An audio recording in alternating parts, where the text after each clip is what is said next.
Then Crystal we, and Ryan walk off the screen. Crystal and Matt are hunting. Crystal is excited. Setting up a blind. Crystal and Matt are hunting. Opening up a big game brochure. Waving. Blowing up balloon. A family eating. My first big game hunt, firearm basics. I'm gonna let you guys in on a little secret. I am absolutely terrified of firearms. It's taken me a lot of support and education to get me across this hurdle. But once I learned how to use a firearm as a tool for hunting, there weren't any barriers left in my way. The more people I talk to about hunting, the more people I meet who say they love to hunt, but they also have a fear of firearms. But harvesting game meat for their families is more important to us than maintaining that fear. Folks like us either take up archery or we just practice a whole lot to make sure that we can use firearms safely as a tool for hunting. I've never grown up around firearms. Okay. I have a slight, really intense phobia. But yeah, I really want to go hunting and I really want to make an ethical shot. And I was told that actually rifle hunting is probably the most ethical way you can start hunting. I think it's a good way to start. So I guess that's kind of what we're here about, is getting over that hurdle. Crystal looks nervous. First thing, what I do want to make sure is that you take all the time you need. And so I did bring firearm today. I'd like to just set it up here, kind of like, exposure therapy here. Okay. Just be close to it, and then we'll step by step kind of go through and see where you want to take it. Okay. Matt brings out a gun Are we case. comfortable with the case? Yep. There's no ammunition in here. Didn't bring any ammunition with me. Okay, that's good. Yeah, the bolt is out, which means it cannot be fired. Okay. So muzzle control is one of the most important things with firearm safety. If you control the direction of the muzzle, you can control where any errant shot or accident might happen. Are you ready? I'm ready. Matt opens This his gun is case. my hunting rifle, .308 caliber. Want to handle, this one's just plastic, this is magazine, there's nothing in it. That's the part that will hold the cartridges. Crystal holds the You want to magazine. touch the bolt? Yep, Okay, I can do that. go for it. It looks like a little gun. You tell me where you want to go from here. Do you want to That's a scope. Yeah. Trigger. Trigger, exactly. What goes around the trigger? Trigger guard. This is the comb It is and the muzzle. the muzzle. Nicely done.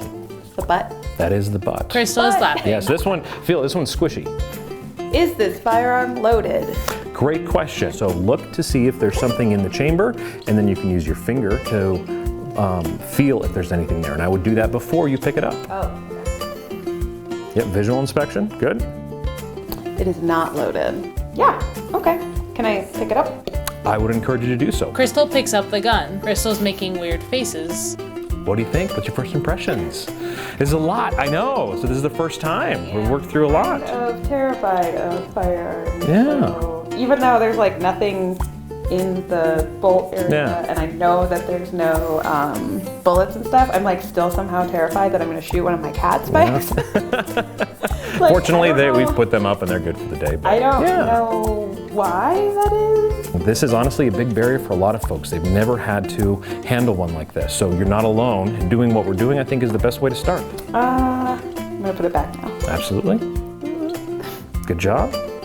A+ on all the handling. Crystal's making weird faces. I'd help you, but this is kind of fun to watch you kind of struggle through this. You're doing great. A+. Thanks.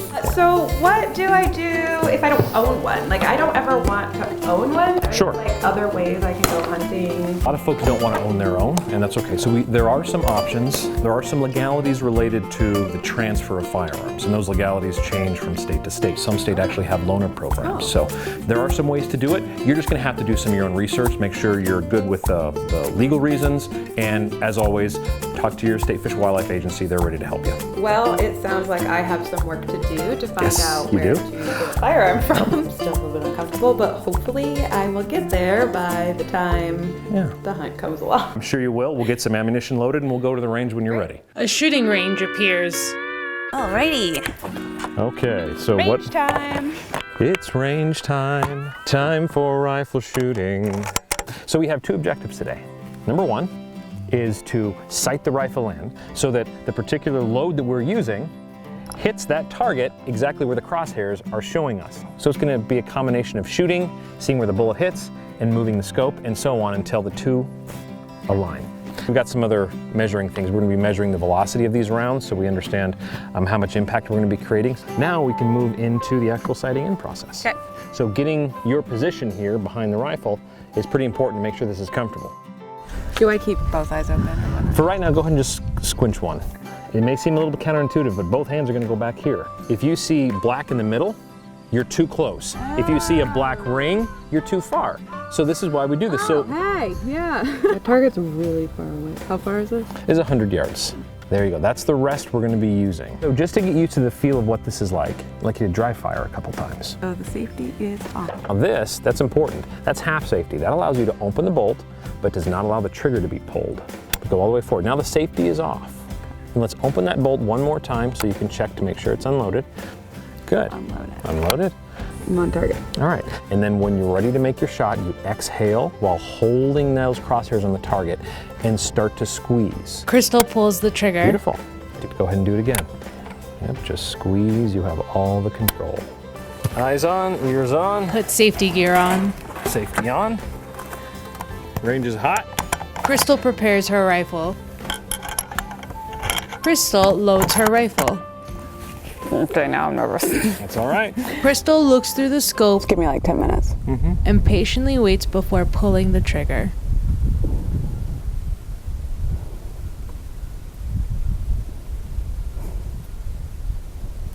Crystal shoots the rifle. Congratulations. I nailed that bullet! You see that? I did it! That's a double lung shot right there. I want to see me do it again. Crystal shoots the rifle. Check our target. Matt and I walked down the range to check my shots. I definitely crushed it. As we were walking back, we spotted District Wildlife Manager Josh Melby. Hey, we're here with Josh Melby, who is a district wildlife manager. Some people call those game wardens in other states, but we like to call them district wildlife managers. What do you do? We're in charge of a district, usually county boundaries or so, and we do all the wildlife law enforcement, check hunting and fishing licenses, but then we also spend a little over half our time doing wildlife management, game surveys, and education stuff. What kind of help can you give me? I'm a new hunter. What kind of resource are you for the general public who comes to hunt? We can be a pretty good resource to help hunters out. You know, we're not going to be able to tell you where to go sit to shoot the trophy buck, but if you're Why are we even here? if you're wanting information about the wildlife areas and public land and access and what to expect, we can definitely get you all that information. So I have a tag for 101 and 102 for a doe, and I need you to give me all that information about what to do. So what do you got? So we have 7 state wildlife areas within those units that are open for public access. A state wildlife area is an area we either own or have a public access lease on for public hunting. Okay. So we manage it, and it's open to the general public as a place to go hunt. Sounds like a pretty cool thing for the people of Colorado. Yeah. You're going to have your best luck focusing along some of the river corridors, and typically the best thing to do with whitetails is find a food source, Okay. Typically alfalfa irrigated corn, and find a bedding area and try to set up in between the bedding area and the food source. Usually that first hour of light and the last hour of light are going to be your best times. Cool. Well, thank you so much. I appreciate it. Yeah, you've been a great help. All right, good luck with your hunt. Thank you. Josh. Appreciate it. Crystal is driving on the After highway. shooting with Matt, I honestly waited a couple weeks to go try shooting on my own. The first place I thought I'd try was CPW's new Cameo Shooting and Education Complex, because I'd never been there, so I thought I'd give it a shot. It's a pretty new complex that offers a wide range of options. Puns intended. A drone shot of Cameo Shooting and Education Hi, Ryan. Complex. Hello? Crystal Egley. I thought I'd stop by Cameo because I know it's a brand new complex and it's got a lot of really great features here. Can you tell me a little bit about it? Presently we have 4 pistol shooting bays. We have 2 100-yard rifle shooting bays as well as a 200-yard rifle shooting bay. So just anyone can walk in here. They can walk in or drive in. I prefer in. that you drive in for a small fee. They can use those bays for the whole day. Sounds like a pretty neat place to practice. You want to come out and make a full day of it, people can come out, bring the family out, bring a work group out, and they can come out and they can shoot. Do you need experience to come here? Like what level of a shooter do you need before you just drive on in? And We cover really all levels. The biggest thing here is we're promoting the safety aspect. We want people to be able to come out here and safely shoot, and get some good practice in. Is it important or not to like practice before you go hunting? The whole part of hunting is not even just going out and harvesting. It's the prep for the hunt, leading right to the end of the hunt, whether you've harvested or not. Know what ammo you're using. Make sure it fits the gun. Make sure it's mated to the gun, so to speak, just based on caliber. Because even different types of ammo will shoot, brand ammo will shoot a little bit different than another type of ammo. My hunting mentor and I actually made our own ammo already, and then through that we talked about each part of like how it works. It was actually really cool. Yeah, but it taught me a lot about how the firearm itself works by learning how those are made. Absolutely. I'm gonna try it out and see what happens. Awesome. I just set up. Our range safety officer today is gonna be Ian.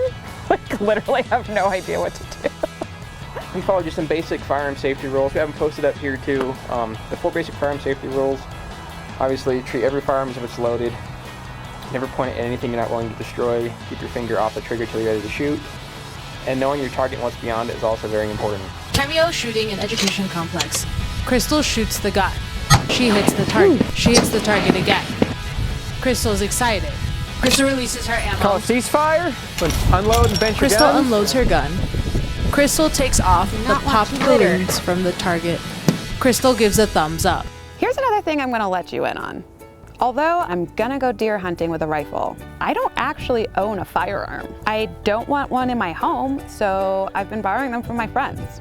If the idea of having a firearm in your home makes you as uncomfortable as it makes me, you could do something like take the bolt out of a bolt action rifle and keep it in the trunk of your car or somewhere off-site. That'll render it totally unusable. If you really, really want to hunt, but the firearm thing is kind of iffy to you, don't let it stop you. It didn't stop me. Today, yes, today, I want you to find someone who will take you to a gun or archery range. Ask them if they will take you and actually provide them with some dates you're available. Set a date right now. And after you go, leave some comments. Let me know how it went. My first big game hunt, Firearm Basics, Colorado Parks and Wildlife logo. Hey everyone, thanks for following along on my big game hunting journey. Hunting license dollars are a super important source of funding for the wildlife conservation work that Colorado Parks and Wildlife does for all species in Colorado, not just the game species you can hunt. So we want to make it as easy as possible for you to buy a hunting license. If you've ever thought about going hunting or just considered the possibility, be sure to hit up our website or give us a call for more information. We'll link all the information in the YouTube description. If you like this video series and you want to see more videos that we make at Colorado Parks and Wildlife, be sure to subscribe on the YouTube link below. Thanks for watching. Colorado Parks and Wildlife logo, live life outside.